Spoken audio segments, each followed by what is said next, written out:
Baik, 96,7 Radio Global FM. Kang Global tadi sudah banyak sekali dijelaskan oleh Bapak Sofyan Hadi ya, selaku Divisi Sosialisasi Pendidikan Pemilih, Partisipasi Masyarakat dan SDM ya. Sekarang kita kembali ke Bapak Edi Putrawan mengenai calon pemilih ya. Untuk saat ini pendataan bagi calon pemilih ini sedang berlangsung Pak ya, sampai kapan Pak? Untuk pendataan ini coklit ini akan dilaksanakan sampai tanggal 13 Agustus. Sampai tanggal 13 Agustus ya. 13 Agustus 2020 nanti. Ini kan ada tahapannya memang, Mbak. Berarti sebulan ya? Iya, makanya saya bilang dalam bulan coklit, kami nyebutnya ini bulan coklit ini silahkan kami harapkan peran aktif masyarakat untuk mengecek pertama statusnya apakah sudah terdaftar atau belum di sana gitu. Kalau memang belum, silahkan konfirmasi ke petugas kami di kelurahan, kecamatan atau langsung ke kami juga bisa. Atau bertanya ke Pak RT bisa? Pak RT bisa karena kami sudah pastikan di petugas kami sudah berkoordinasi dengan RT setempat, atau lingkungan setempat. Kepala lingkungan ya. Kemudian masa pengumuman DPT kapan nih Pak? Kalau untuk pengumuman DPT ini masih lama. Oh, DPS dulu ya? Ya, karena hasil coklit ini nanti akan ditetapkan menjadi daftar pemilih sementara, Mbak DPS. DPS ini diumumkan lagi. Setelah ditetapkan menjadi DPS, ini diumumkan lagi ke masyarakat itu tanggal 19 September sampai 28 September. 19 September. Ya, ada sekitar 10 hari untuk pengumumannya sehingga masyarakat bisa melihat nanti pengumumannya apakah namanya sudah ada atau tidak. Kalau ini belum ada, maka silahkan lapor ke kelurahan. Ya, kelurahan masing-masing atau juga bisa ke kami itu, maka kami akan data nanti. Cuma jangan juga ini lihatnya yang dilihat sumpama TPS 1 dia lihat namanya enggak ada, ternyata ada di TPS 2, TPS sebelahnya itu. Nah, ini banyak juga kejadian seperti itu. Sehingga kami harapkan peran aktifnya tolong diteliti, mari kita sama-sama teliti gitu. Jadi petugasnya juga aktif menyebut ke lapangan dan masyarakat juga ikut aktif untuk memeriksa dirinya sudah terdaftar apa belum ya. Jangan sampai lewat nanti ya. Nah, seandainya nih pas hari H pemilih tinggal membawa KTP seperti dulu itu bisa? Yang belum terdata? Masih bisa ya? Untuk KTP, tapi itu nanti kan ini makanya kami harapkan ini KTP-nya ini yang pertama yang Mataram dan pilihlah di tempat asalnya. Karena ini banyak ya, contoh banyak warga kita ini di daerah lingkar ini, Mbak. Daerah lingkar malas pulang ke rumahnya, mungkin di Rembige rumahnya. Main pilih saja di lingkar selatan itu kan. Nah, ini yang akan membuat potensi partisipasi kita dalam DPK itu meningkat ya, seperti ini anunya.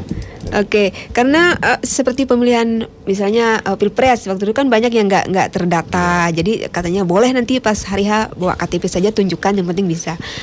Bisa ya nanti ya, tetap di pemilihan wali kota Mataram. Jadi untuk Kang Andre jangan khawatir, tapi lebih baik ya kalau belum terdata sebaiknya segera melapor ya ke petugas atau ke RT terdekat bisa. Dan mungkin saya sampaikan juga bagi warga yang memang ya tadi kondisinya seperti itu, rumahnya di lingkar atau alamat KTP-nya di Rembige, kalau mau pindah milih itu ada pintunya, nanti silahkan urus surat pindah memilih sehingga kita akomodir di surat pindah memilih ada di TPS mana yang dekat dengan rumahnya di perbatasan itu gitu. Itu bisa nanti di akomodir.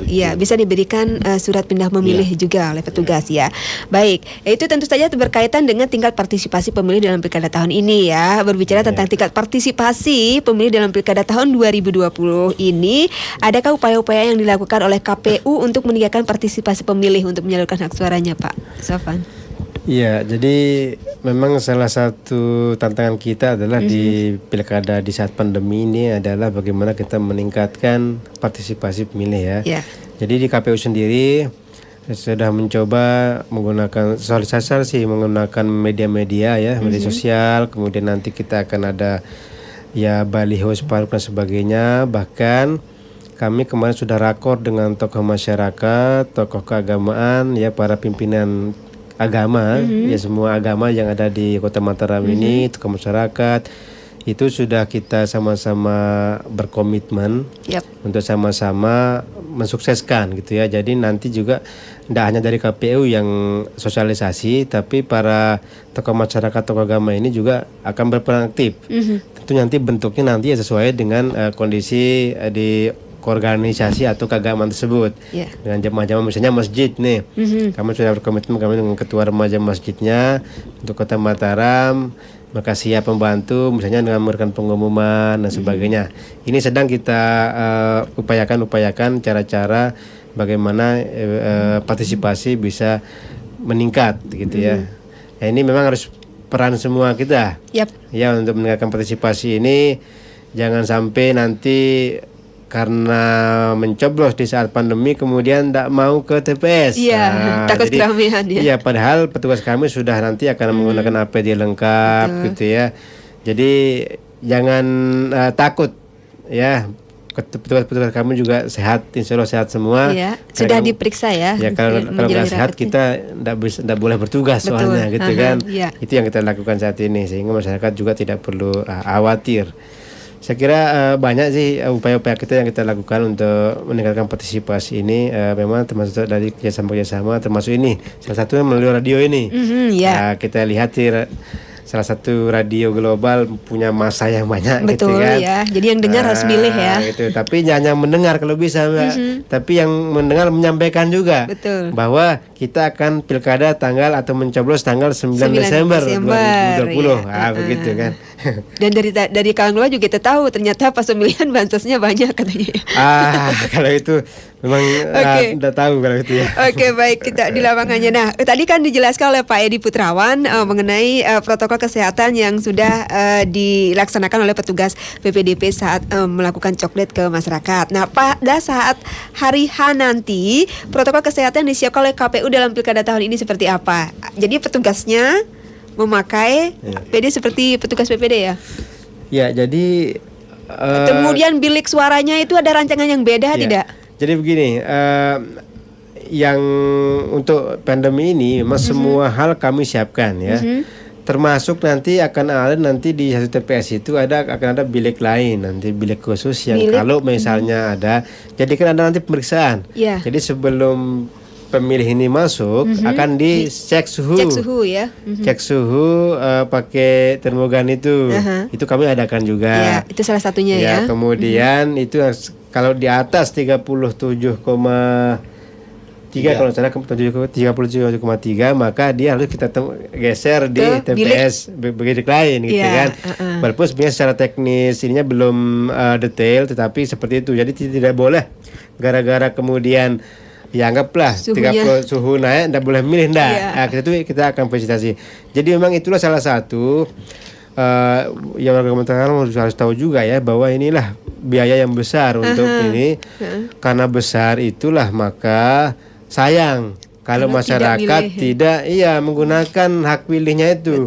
Bayangkan sampai kita sekian miliar itu untuk mengadakan APD. Jadi kan, itu tambahan dana dalam pemilihan sekarang. Betul, tambahan dana. Jadi sayang kalau kita tidak pergunakan hak pilih kita, padahal ini uang negara gitu kan. Jadi lewat ini kami mengajak jangan sampai golput, jangan sampai takut memilih gitu ya.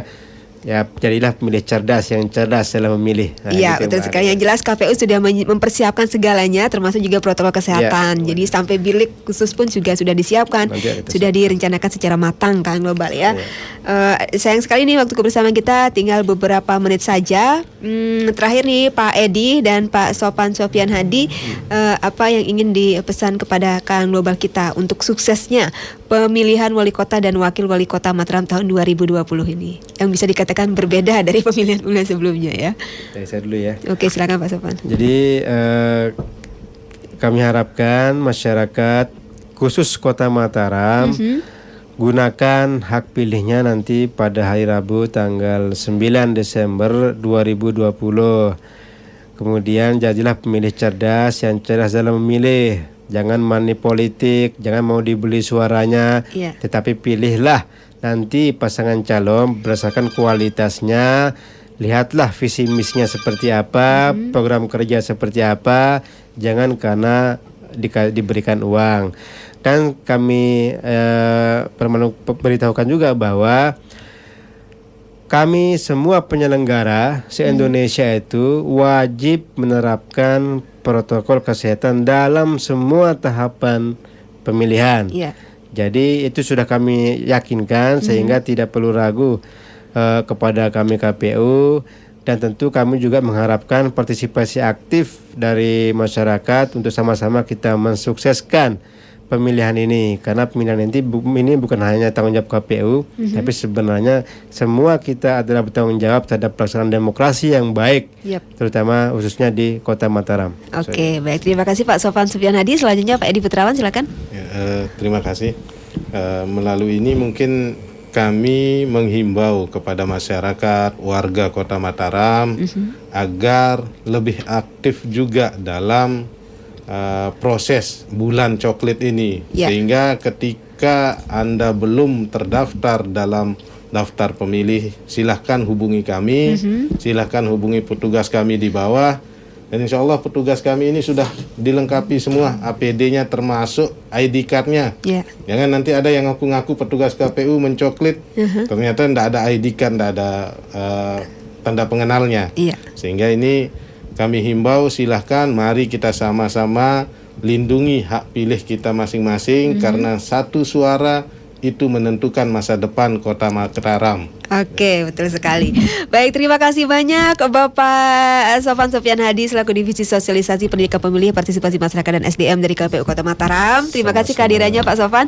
Kemudian Bapak Edi Putrawan selaku Divisi Perencanaan Data dan Informasi KPU Kota Mataram. Terima kasih sudah berbagi informasi kepada kami semua. Semoga nanti ketemu di lain kesempatan memberikan informasi kepada KAN Global ya. Selamat sore Pak Sofyan dan Pak Edi. Selamat sore. Baik, 96,7 Radio Global FM, KAN Global, demikian bincang global kita untuk sore hari ini bersama KPU Kota Mataram. Terima kasih banyak untuk KAN Global yang sudah menyimak sedari tadi dan juga sudah bertanya melalui line 087865110035. Semoga diskusi kita sore ini bermanfaat untuk kita semua, dan tentunya nanti pemilihan wali kota dan wakil wali kota Mataram berjalan dengan sukses di tahun 2020 ini. Terima kasih, mohon maaf kalau ada salah-salah kata. Saya Ari yang bertugas pamit. Selamat sore dan sampai jumpa.